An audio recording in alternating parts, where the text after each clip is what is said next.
Baik, Assalamualaikum warahmatullahi wabarakatuh. Kami dari kelompok 7 akan mempresentasikan hasil rangkuman kami untuk CH18 yang berjudul Revenue Recognition. Selanjutnya adalah perkenalan. Baik, perkenalkan kelompok kami. Yang pertama ada Beneta Angeli Azahra, ada saya sendiri, Dea Devra Veronica, Salisatul Fitria, dan Bimo Astanto Aci. Materi yang pertama adalah Fundamentals of Revenue Recognition. Jadi pengakuan pendapatan berperan penting dalam pelaporan keuangan karena berdampak pada ukuran kinerja utama.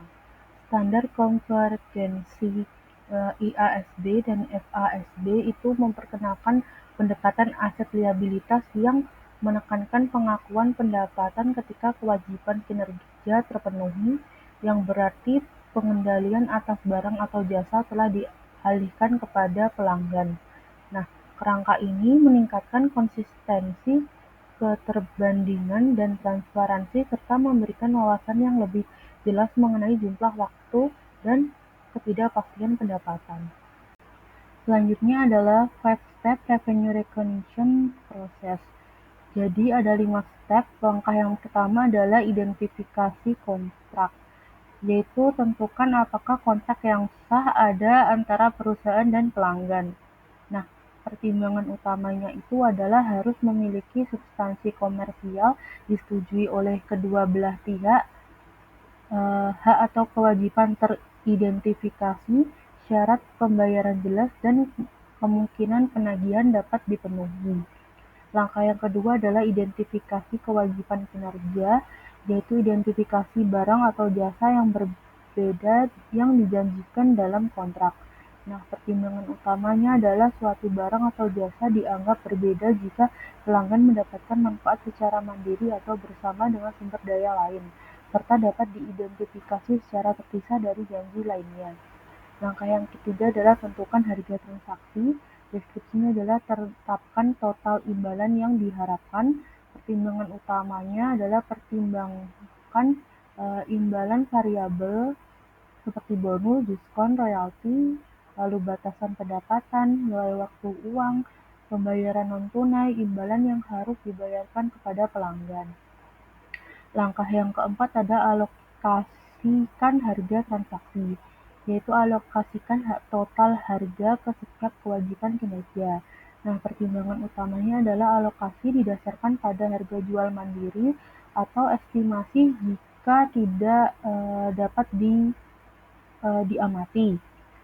Metode yang dapat dilakukan itu adalah pendekatan pasar yang disesuaikan, biaya yang diharapkan, dan margin pendekatan fidusial. Langkah yang kelima adalah akui pendapatan. Itu maksudnya adalah catat pendapatan ketika atau saat kewajiban kinerja dipenuhi. Pertimbangan utamanya itu pendapatan diakui ketika pengendalian berpindah. Itu hak untuk menerima pembayaran, kepemilikan hukum, penguasaan fisik, risiko atau manfaat, penerimaan, pengakuan pendapatan yang dilakukan pada suatu titik waktu atau sepanjang waktu. Baik, materi selanjutnya adalah non-refundable upfront fees. Non-refundable upfront fees adalah pembayaran awal yang diterima perusahaan dari pelanggan sebelum jasa atau produk diberikan. Meski uang sudah diterima secara akuntansi, belum dianggap pendapatan karena manfaatnya terkait layanan di masa depan. Oleh karena itu, harus diperlakukan sebagai kewajiban terlebih dahulu atau unearned revenue. Baik, yang selanjutnya adalah uh, prinsip pengakuan pendapatan. Dalam menentukan kapan mengakui pendapatan, perusahaan perlu menilai apakah upfront fee langsung memberi jasa atau tidak. Biasanya fee tersebut hanya untuk membuka akses layanan jangka panjang, maka pengakuannya dialokasikan secara proporsional selama periode kontrak. Hal ini menjaga agar revenue lebih mencerminkan kinerja aktual perusahaan. Baik, yang terakhir adalah contoh kasus. Di sini ada kasus Bigelow Health Club. Contoh ini menunjukkan bahwa fee awal tidak diakui langsung pada tahun pertama.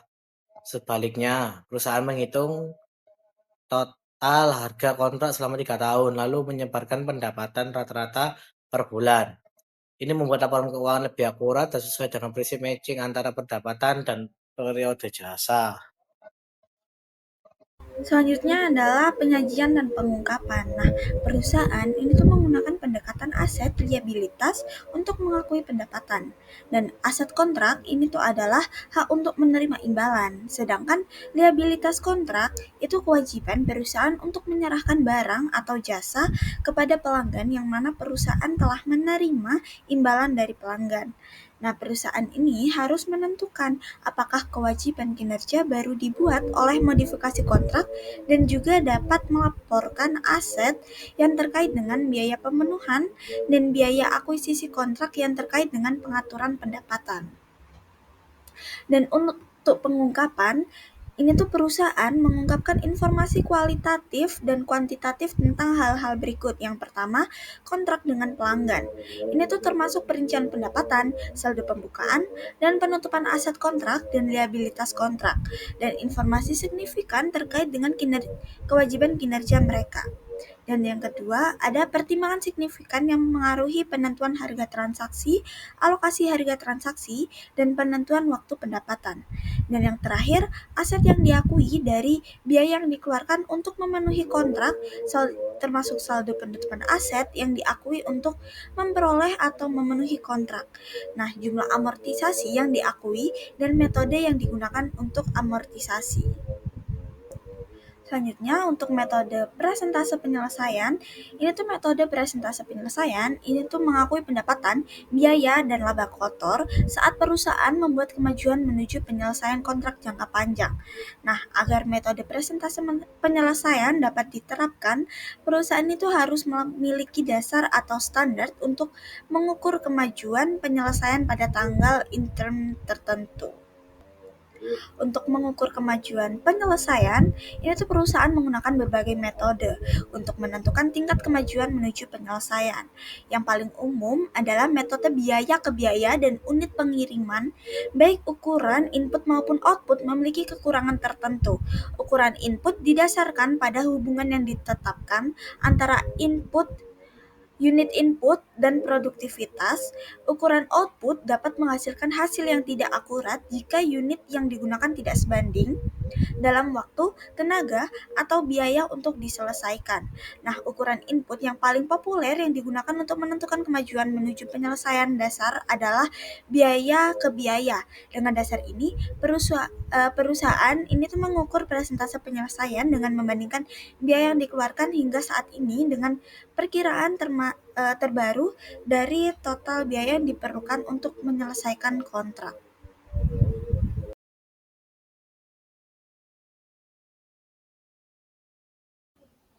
Baik, yang pertama di sini ada metode cost recovery zero profit method, yang dimana tujuannya adalah digunakan ketika perusahaan itu sudah tidak dapat memperkirakan hasil kontrak secara andal, tapi mereka masih yakin nantinya akan dapat memulihkan biaya yang telah dikeluarkan. Nah, karakteristik utama dari perusahaannya seperti ini tuh biasanya mereka pendapatannya diakui hanya sebesar pendapatan yang dikeluarkan atau biaya yang dikeluarkan, dan diyakini akan bisa dipulihkan. Lalu laba kotor itu tidak diakui sampai seluruh biaya kontrak itu nanti sudah dipulihkan. Nah, yang di bawah itu adalah contoh di mana laba kotor itu baru diakui pada tahun 2024 ya, setelah seluruh biaya kontrak itu telah dipulihkan.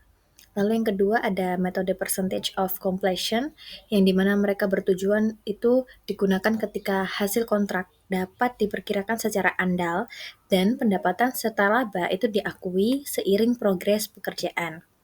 Nah, langkah perhitungan itu biasanya jika menghitung persentase penyelesaian, biaya yang dikeluarkan itu nanti ditambah dengan total estimasi biaya. Lalu pendapatan yang diakui itu persentase penyelesaian dikalikan dengan harga kontrak. Lalu untuk laba kotor, pendapatan diakui dikurangi dengan biaya yang dikeluarkan. Contohnya ada di bawah, yang dimana pada tahun 2020 itu pencatatan biaya konstruksi dan tagihan, ada penerimaan kas dari pelanggan, serta pengakuan pendapatan dan laba sesuai proses. Nah, pada neraca yang tanggal 31 Desember 2020 secara parsial itu ada piutang 1 juta, lalu ada konstruksi dalam proses atau CIP sebesar 6 juta, lalu nanti dikurangi dengan tagihan 6 juta, maka saldo bersihnya akan 0.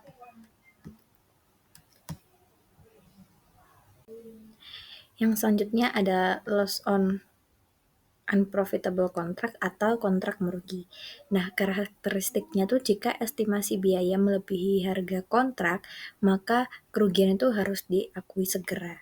Nah, rumusnya itu total estimasi biaya, yaitu total biaya yang dikeluarkan ditambah dengan estimasi biaya sisa.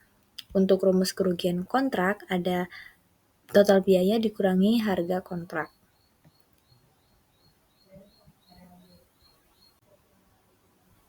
Selanjutnya ada akuntansi waralaba atau franchise accounting. Untuk yang pertama ada tipe dari franchise atau jenis biaya waralaba. Ada initial franchise fee yang dimana pembayaran itu dilakukan di awal untuk hak menjalankan franchise, untuk menjalankan waralaba. Lalu yang kedua ada continuing franchise fee. Pembayaran itu dilakukan secara berkala, biasanya berdasarkan persentase penjualan, jadi tidak di awal dan juga tidak di akhir, tapi bertahap. Yang kedua ada pengakuan pendapatan oleh franchisor. Initial fee itu diakui bertahap selama masa kontrak, jika layanan diberikan terus-menerus ya.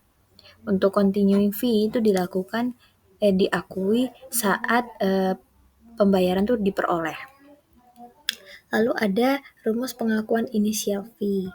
Jika fee dibayar bertahap dan diakui selama 10 tahun, itu nanti rumusnya adalah revenue per year atau pendapatan per tahun, itu adalah total initial fee dibagi dengan durasi kontrak.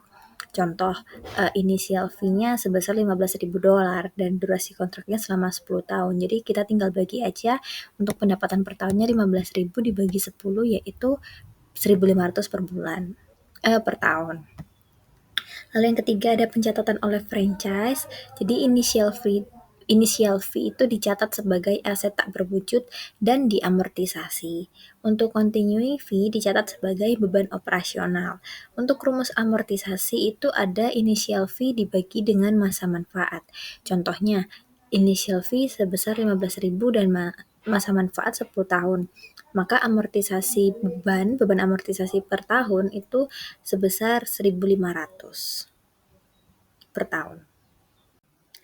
Demikian presentasi dari kelompok kami. Untuk kurang dan salahnya mohon maaf. Wassalamualaikum warahmatullahi wabarakatuh.